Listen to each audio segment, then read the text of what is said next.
അതുപോലെ തന്നെ ചങ്ങമ്പുഴ സാംസ്കാരിക കേന്ദ്രം ശ്രീ പ്രകാശ് കൂടിയുണ്ട്. ചങ്ങമ്പുഴ സാംസ്കാരിക കേന്ദ്രത്തിൻ്റെ ഒരു അംഗം കൂടിയാണ്. ഇവിടെ ഒരുപാട് പരിപാടികളിൽ പങ്കെടുക്കുന്ന ഒരാളുമാണ്. ഇതൊരു വല്ലാത്തൊരു എന്താ പറയുക, ഒരു വല്ലാത്തൊരു സന്തോഷം തരുന്നൊരു ഇടമാണ്.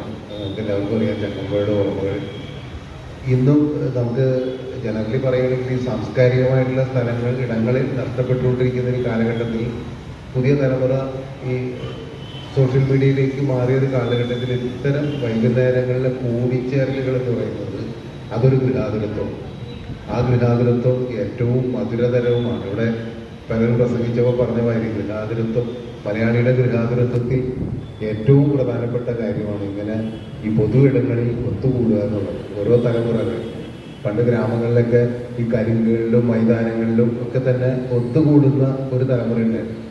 ആ തലമുറയുടെ പ്രതീകമായിട്ട് കലാരംഗത്തേക്ക് കടന്നു വന്ന ആൾക്കാരാണ് നമ്മളൊക്കെ തന്നെ. കായികം അവിടെ ഒരു ദാവിദേട്ടനുണ്ടായിരുന്നു. ദാവിദേട്ടനെ കുറിച്ച് ഞാൻ ഒരുപാട് പറഞ്ഞിട്ടുണ്ട്. അദ്ദേഹം എല്ലാത്തരം കളികളും കളിക്കുന്ന ഒരാളായിരുന്നു, കുട്ടികളെ കളിപ്പിക്കുന്ന ഒരാളായിരുന്നു.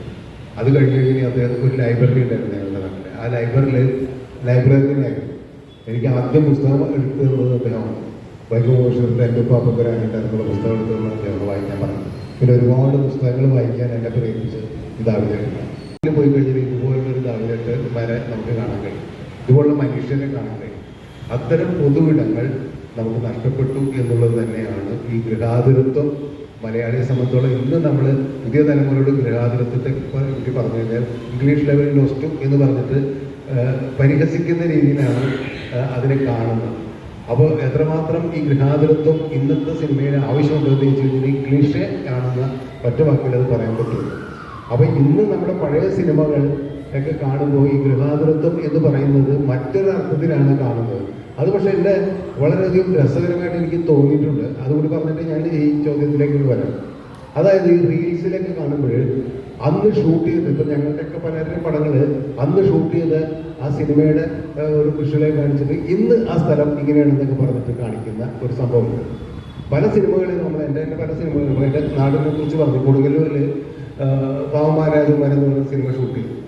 അതിലെ പല വഴികളും അതുപോലെ തന്നെ കൊടുങ്ങല്ലൂർ പ്രദേശങ്ങൾ ഷൂട്ട് ചെയ്ത സ്ഥലങ്ങളൊക്കെ കാണിച്ചിട്ട് ചില സ്ഥലങ്ങൾ ഒരു മാറ്റവും ഇല്ലാതെ ഉണ്ട്. അതുപോലെ തന്നെ നമുക്കിപ്പോൾ കാണാം ഈ ഷൊർണൂർ മറ്റു പല ഭാഗത്തേക്ക് പോയി കഴിഞ്ഞിട്ടുണ്ടെങ്കിൽ ഒട്ടും മാറ്റമില്ലാത്ത ആ ഗൃഹാതുരത്ത് അതേപോലെ നിൽക്കുന്ന വഴികളും ഇടവഴികളൊക്കെ നമുക്ക് കാണാം. ചിലപ്പോൾ ഈ സൈഡിൽ മുള്ള് വേലികൾ കെട്ടിയിട്ടുള്ള ഇടവഴികളായിരുന്നു, ചെമ്മൺ പാതകളായിരുന്നു. ഗസലിലൊക്കെ നമുക്ക് ഇഷ്ടംപോലെ കാണാൻ കഴിയും. ഇപ്പം അത് റോഡ് ടാർ ചെയ്തിട്ടുണ്ടാവും. ഈ മുള്ളുവേലിക്ക് വരെ അവിടെ കോൺക്രീറ്റ് മതിലുകൾ ഉണ്ടാവും. ആ വ്യത്യാസം മാത്രമേ ഉണ്ടാവുള്ളൂ, പക്ഷെ ആ വഴി അതേപോലെ ഉണ്ടാവും.